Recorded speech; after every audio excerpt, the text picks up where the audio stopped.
Everything about bodybuilding is perfect. Like I was measuring how many grams of zucchini I was eating, how many teaspoons of salt I was eating in a Well, day. Like, everything's perfect, but the judging.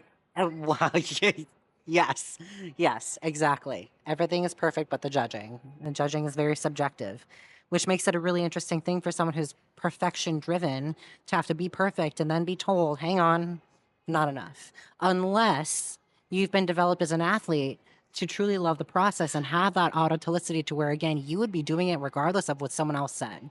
Regardless of what someone says about you being good enough or having, striated enough glutes or any of that. And that was something that, quite frankly, as a bodybuilder, I got very far very quickly, and I was not, as an athlete, ready for it. Explain. So I got onto the Olympia stage, which is like the Super Bowl of bodybuilding. I've attended. I'll throw in some B-roll. It is the Super Bowl, literally, with light shows. It's yeah, yeah. It's a lot, and it would be a little bit like a rookie quarterback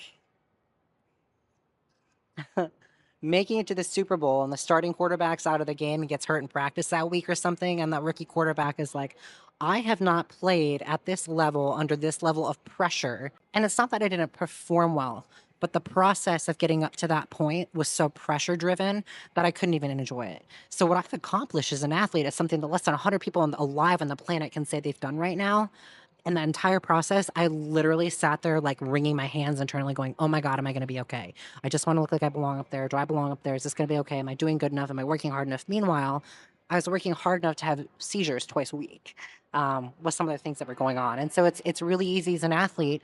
Again, if you've always been told and praised for hard work, you're like, well, I better just keep doing more of that.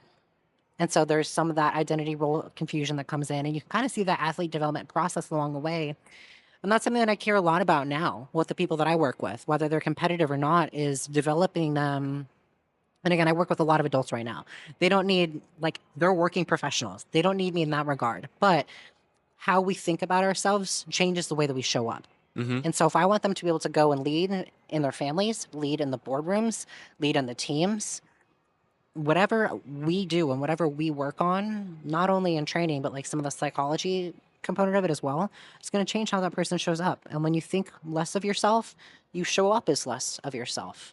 And our role as coaches is always to make sure that we're creating an environment that allows our athletes to think accurately. That Mm-hmm. doesn't always mean positively, because sometimes you got to feel something bad as an impetus to do different, right? Like, Yeah. that's feeling something bad isn't a bad thing. It's kind of like, oh, touch the stove. I better not do that again. Why don't I don't know, put on a glove or not touch the stove? Yeah, I call it level set on skill set.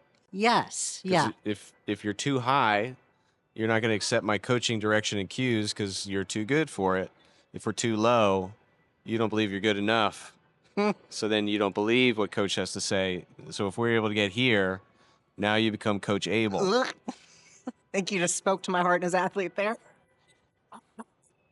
I think, and I don't know about you with the athletes that you've worked with, but most of the people that I work with don't believe in themselves enough.